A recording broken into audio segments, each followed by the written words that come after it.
Uno de los problemas recurrentes de los gerentes es el entender el comportamiento de sus indicadores a través de las distintas variables de la empresa. Cómo mis productos, regiones, canales de venta, revendedores, etc. explican las ventas o utilidades de mi empresa. Estos análisis permiten encontrar las raíces de ciertas deficiencias.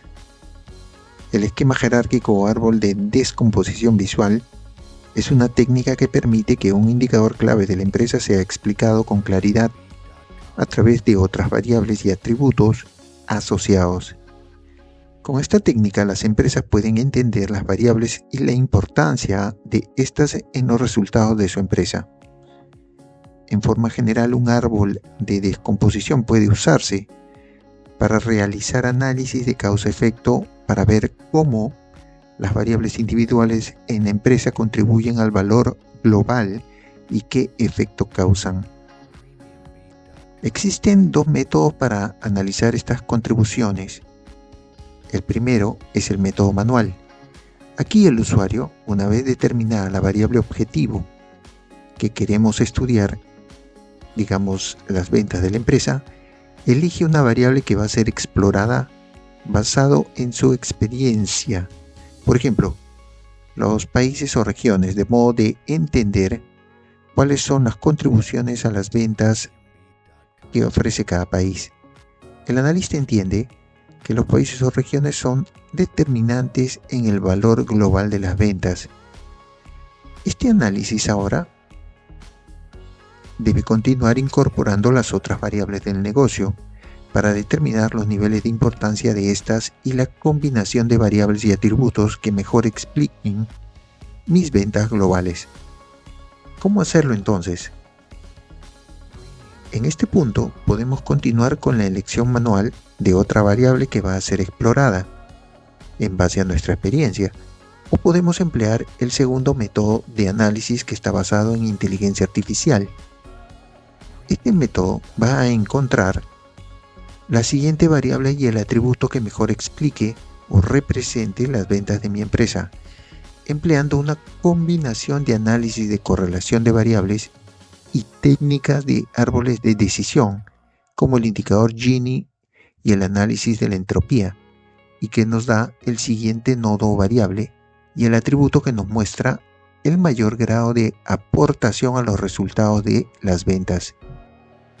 Para ejecutar este segundo método, debemos seleccionar en el menú la opción valor más alto.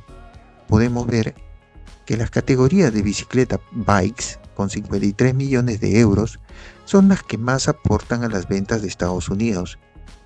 Pero si elegimos a Canadá para el análisis, vemos ahora que la variable canal de venta es la más relevante y el atributo revendedor ha aportado 14 millones de euros.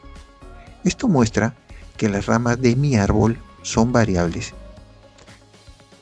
La línea verde del gráfico nos va señalando la combinación óptima de variables y atributos que más contribuyen a las ventas, y si quisiéramos hacer el análisis inverso, elegiríamos el valor más bajo, obteniendo la variable y el atributo que menos aportan a las ventas, que en este caso corresponde a la variable modelo y al atributo LL Road Shuttle 1, con apenas 32 euros en el caso de Estados Unidos, y LL Road Shuttle 1 con un aporte de 48 euros en el caso de Canadá. El análisis de contribuciones o causas puede ser también realizado desde una perspectiva relativa, considerando el peso relativo de un atributo dentro de su grupo. Por ejemplo, no es lo mismo la importancia de las ventas por producto, por cada producto, dentro de las categorías de productos, que las ventas de los mismos productos dentro de la categoría de modelos de productos. Veamos, ¿cómo lo podemos ver dentro del análisis de pesos relativos por países?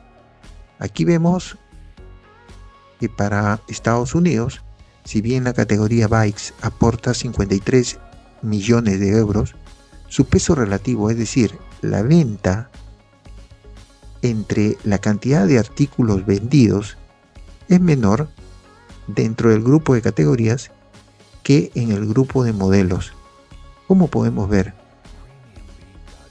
Por eso, en el análisis de pesos relativos, cambia el nodo del árbol de la categoría Bikes, que aporta 53 millones de euros, al modelo Mountain 200 con 12 millones de euros apenas, porque el peso relativo de las ventas de cada producto dentro de la categoría de modelos es más importante.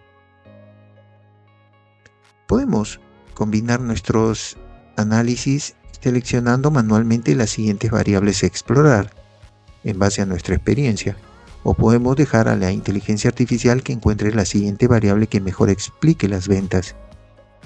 Si continuamos empleando la inteligencia artificial, el modelo de árbol nos muestra la variable tipo de negocio del revendedor, o Business Type Reseller, y el atributo vendedor con valor agregado, o Value Added Reseller. Es el que más ventas aporta a los modelos Mountain 200 de Estados Unidos con 5 millones de euros. Estas variables cambian si seleccionamos como país a Canadá. Así continuamos empleando la inteligencia artificial y obteniendo las variables producto, categoría y canal para los siguientes niveles. Al seleccionar un nodo del último nivel, se realiza un filtro cruzado de los datos para encontrar la combinación de variables y atributos y su nivel de aporte a las ventas. Por ejemplo, en nuestro caso, siguiendo la línea óptima en verde, podemos observar que el canal revendedor de la categoría Bikes de la bicicleta Mountain 200 Silver 38, del revendedor Value Added Reseller, del modelo de producto Mountain 200 y de Estados Unidos, aportó 877.563 euros. Al seleccionar otro nodo de un nivel anterior, se cambia la combinación de variables y atributos. Por ejemplo, si ahora seleccionamos a Canadá en lugar de Estados Unidos, la combinación óptima o línea verde nos muestra que la categoría Bike del revendedor Warehouse, de la bicicleta Mountain 200 Black 38, del canal del revendedor del modelo Mountain 200 y de Canadá, aportó ahora 255.312 euros. Similarmente, podemos interactuar con otros objetos visuales externos, realizando un filtrado cruzado del esquema jerárquico. Este filtrado va a producir que el orden de los nodos dentro de los niveles eventualmente cambie. Por ejemplo, para Australia, el orden de las variables y atributos para la ruta óptima de ventas aportó 371.460 euros, que cambia cuando se selecciona Canadá, que aporta 255.312 euros, como vimos en el paso anterior. El análisis de causa raíz o causa-efecto permite encontrar conexiones ocultas entre las distintas variables de la empresa. Por ejemplo, ayuda a comprender por qué en algunos casos hay más o menos contribuciones a mis ventas, o en otras aplicaciones, por qué tardan más en completarse unas actividades en lugar que otras, o por qué en algunos casos se atascan en reelaboraciones mientras que otras se ejecutan sin problemas. El análisis de causa raíz le mostrará las diferencias claves en todos estos casos.